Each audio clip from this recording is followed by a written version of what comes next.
কক্সবাজার বাংলাদেশের দক্ষিণ পূর্বাঞ্চলে অবস্থিত একটি শহর, মৎস্য বন্দর এবং পর্যটন কেন্দ্র। এটি চট্টগ্রাম বিভাগের কক্সবাজার জেলার সদর দপ্তর। কক্সবাজার তার নৈসর্গিক সৌন্দর্যের জন্য বিখ্যাত।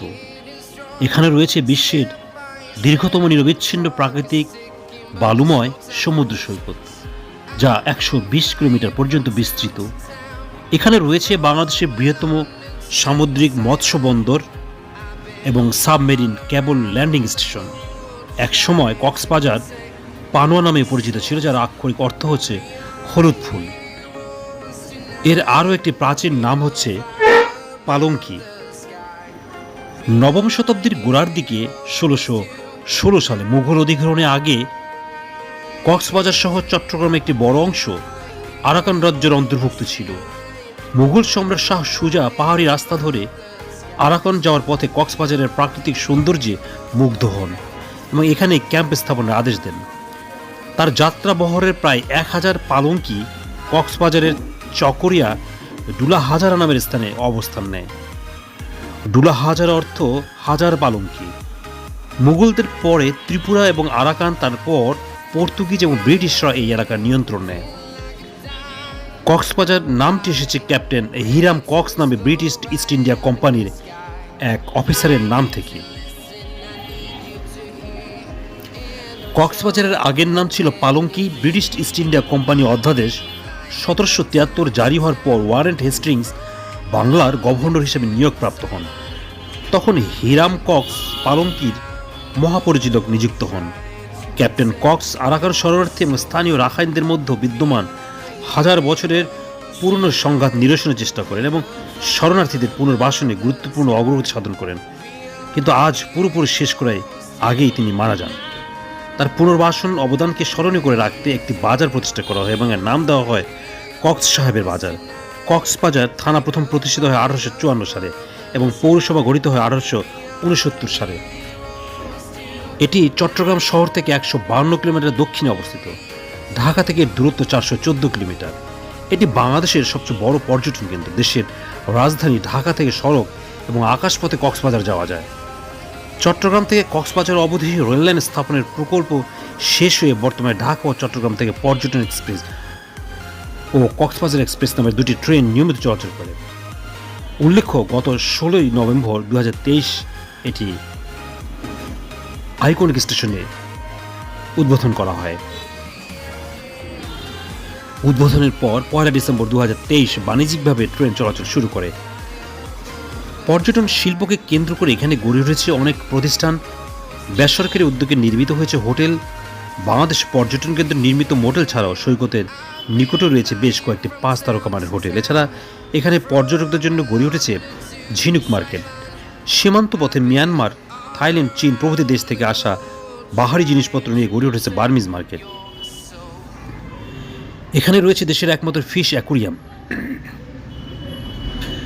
আরও রয়েছে parasailing, water biking, beach biking, Cox carnival circus show, Dariyanagar eco park, Cox's Bazar উন্নয়ন কর্তৃপক্ষ কর্তৃক নির্মিত অসংখ্য স্থাপত্য, ফিউচার পার্ক, শিশু পার্ক এবং অসংখ্য ফটোশ্যুট স্পট। এখানে উপভোগের জন্য রয়েছে নাইট বিচ কনসার্ট। সমুদ্র সৈকতকে লাইটিংয়ের মাধ্যমে আলোকিত করার ফলে এখানে রাতের বেলা সমুদ্র উপভোগের সুযোগও রয়েছে। কক্সবাজার শহরের গুরুত্বপূর্ণ 4টি স্থানে 4টি ভাস্কর্য স্থাপন করা হয়েছে। কক্সবাজারের হাজার বছরের ঐতিহ্য লালন দিঘি, গোল দিঘি ও বাজার ঘাটা পুকুর। কক্সবাজারের ঐতিহ্য সংরক্ষণ, সৌন্দর্য বৃদ্ধি এবং পর্যটক ও স্থানীয় জনসাধারণের চিত্ত বিনোদনের জন্য এই প্রকল্প গ্রহণ করা হয়। ওয়াকওয়ে, মসজিদ সংস্কার, সুভিনিয়র শপ, কমিউনিটার buildings, snacks bar, tourist desk, tourist তথ্য কেন্দ্র, সাইকেল পার্কিং স্ট্যান্ড, সুপরিসর public toilet, landscaping, amphitheatre, dancing water fountain, library ইত্যাদি সহকারে প্রকল্পটি বাস্তবায়ন করা হয়েছে। ফলে পর্যটক এবং স্থানীয় জনগণের জন্য বিনোদনের পরিবেশ সৃষ্টি হয়েছে। কক্সবাজার বিভিন্ন উপজাতি বা নৃতাত্ত্বিক জনগোষ্ঠী বাস করে, যা শহরটিকে করেছে আরও বৈচিত্র্যময়। এইসব উপজাতিদের মধ্যে রাখাইন সম্প্রদায় প্রধান। কক্সবাজার শহর ও এর অদূরে অবস্থিত রামুতে রয়েছে বৌদ্ধ ধর্মাবলম্বীদের পবিত্র তীর্থস্থান হিসেবে বৌদ্ধ মন্দির। কক্সবাজার শহরে যে মন্দিরটি রয়েছে তাতে বেশ কিছু দুর্লভ বৌদ্ধ মূর্তি আছে। এই মন্দির ও মূর্তিগুলো পর্যটকদের জন্য অন্যতম আকর্ষণীয়, বাংলাদেশের সবচেয়ে স্বাস্থ্যকর স্থান হিসেবে বিবেচিত। কক্সবাজার সমুদ্র সৈকত বাংলাদেশের কক্সবাজারে অবস্থিত একটি সৈকত। 150 কিলোমিটার দীর্ঘ এই সৈকত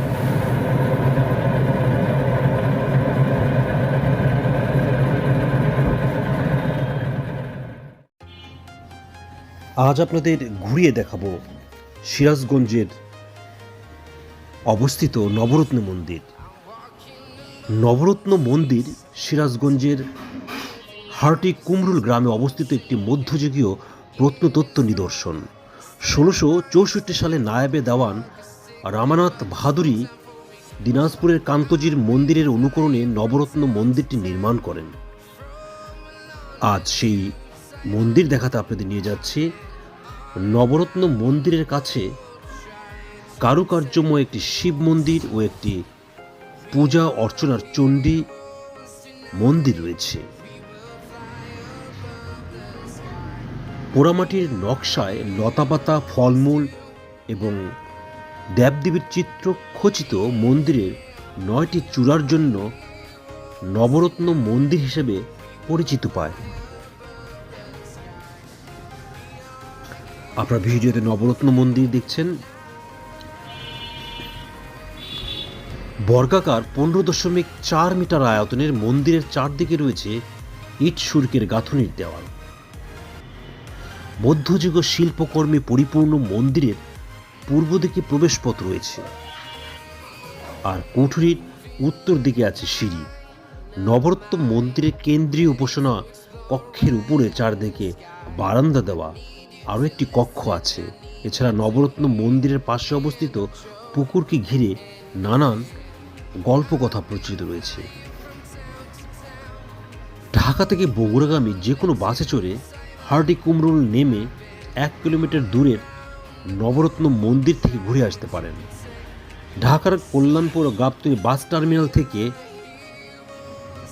TR travels, SR travels, Hanif enterprise, Shyamoli Paribahan, Shah সুলতান পরিবহন এবং বিআরটিসির এসি নন এসি বাস 550 থেকে 1300 টাকায় বগুড়ার পথে যাত্রা করে। আপনারা মন্দিরের বিভিন্ন লোকেশন দেখছেন।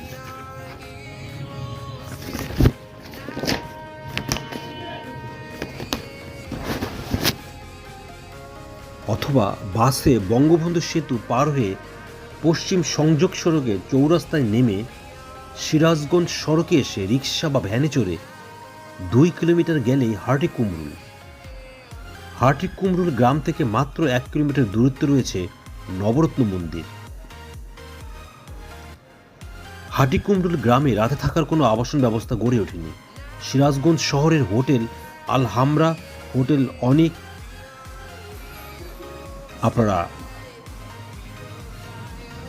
800 টাকার বিভিন্ন মানের এসি নন এসি কক্ষে রাতে যাপন করতে পারবেন। ভিডিওতে আপনারা সিরাজগঞ্জ জেলায় অবস্থিত